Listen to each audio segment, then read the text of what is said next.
గురుర్బ్రహ్మ గురుర్విష్ణు గురుర్దేవో మహేశ్వర గురు సాక్షాత్ పరం బ్రహ్మ తస్మై శ్రీ గురవే నమ.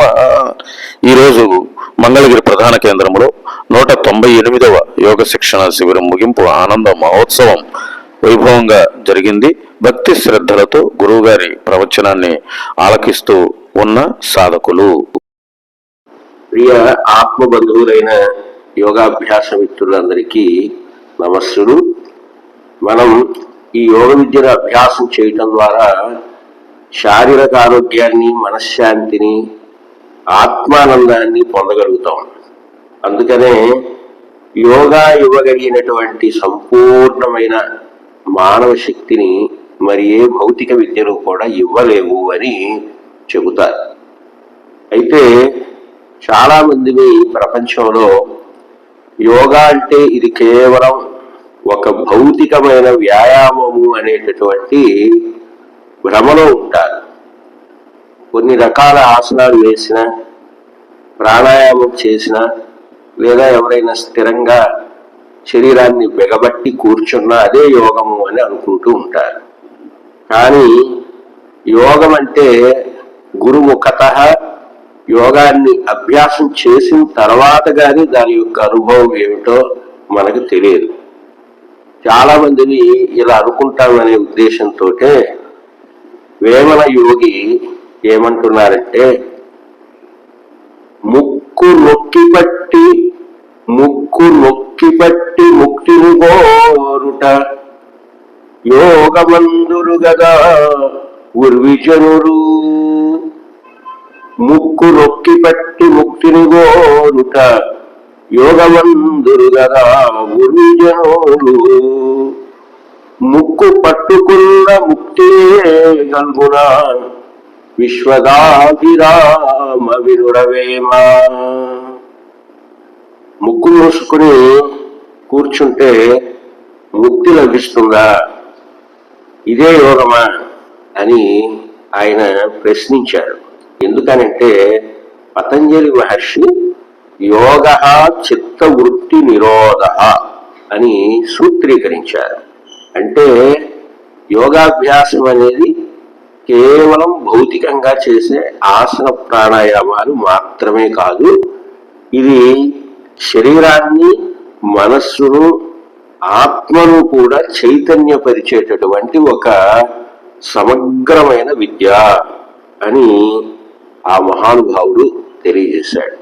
అందువల్ల మనం ప్రపంచంలో అనుకునేటటువంటి యోగం అది పరిపూర్ణమైనటువంటి యోగంగా మనకు పరిచయం కాలేదు. గురుముఖతః మనం ఆసన ప్రాణాయామాలు, ముద్రలు, ధ్యానము, ఆహార నియమాలు, ఆధ్యాత్మిక చింతన అనే ఈ 5 అంశాలను గినక అభ్యాసం చేసి మనస్ఫూర్తిగా దాన్ని స్వీకరించినప్పుడు అది పరిపూర్ణమైనటువంటి యోగం కాగలుగుతుంది. అందువల్ల యోగాభ్యాసానికి ఒక క్రమశిక్షణ అనేది కావాలి. మనంతట మనం యోగాభ్యాసం చేయాలి అంటే మనకెంతో పట్టుదల, అవగాహన, సంవత్సరాల తరబడి అనుభవం ఉంటే గాని సాధ్యం కాదు. అదే ఒక గురువుని ఆశ్రయించి వినయపూర్వకంగా మనం యోగాన్ని గనక అభ్యాసం చేస్తే ఇవన్నీ కూడా అనతి కాలంలోనే మనకి లభిస్తాయి.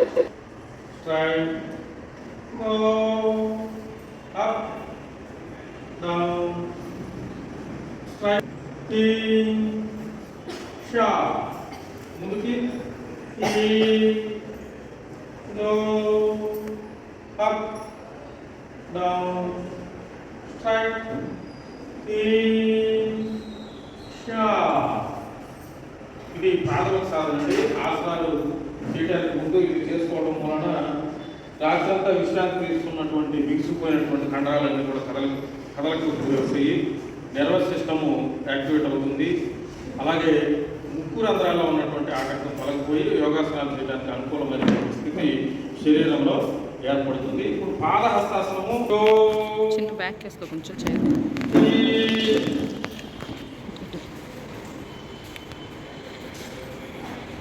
స్థితి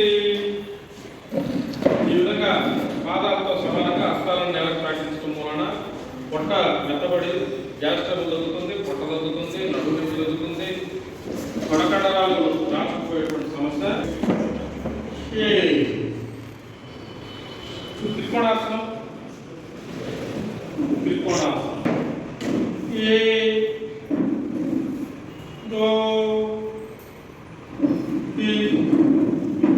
ఎడమవైపు ఎడమవైపు త్రికోణాసనం. చక్కగా చక్కగా చేస్తున్నారు.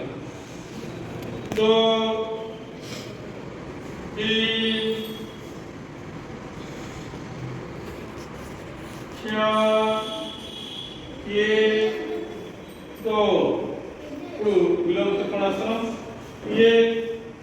ఎడమ చేతులు కుడి పాదం సాక్షి.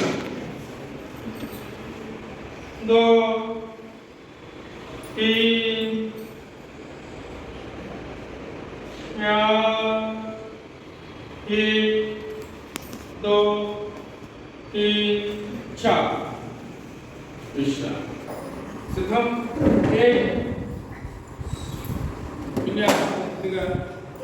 స్థితి పక్కన వచ్చేసి కాళ్ళు పట్టుకొని, ఇది పశ్చిమోత్తరాసనం. ఈ ఆసనాన్ని ప్రతిరోజు 4 సార్లు చేసుకుంటే మనకి షుగర్ వచ్చేస్తుంది.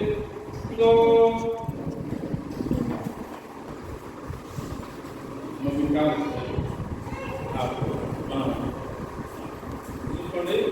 చక్రాసనం గుండె రాకుండా మనల్ని రక్షించాలి అంటే చక్రాసనం చేసుకోవాలి. చక్కగా చేసుకోవాలి. ఆసనంతో ప్రాబ్లం చేయాలి.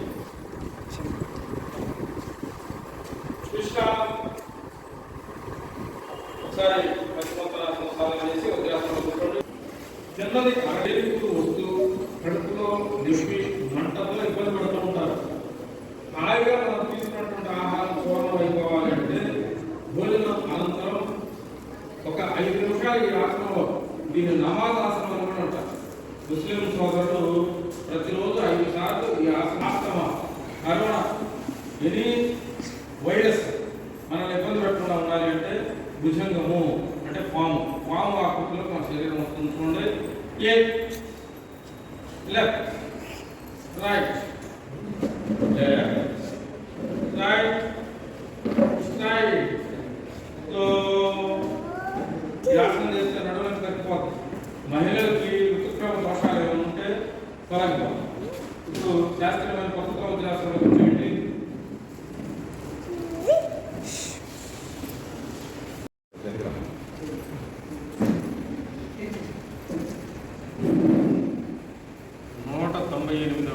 యోగ శిక్షణ శిబిరం విజయవంతంగా 25 రోజులు పూర్తి చేసుకున్నాము.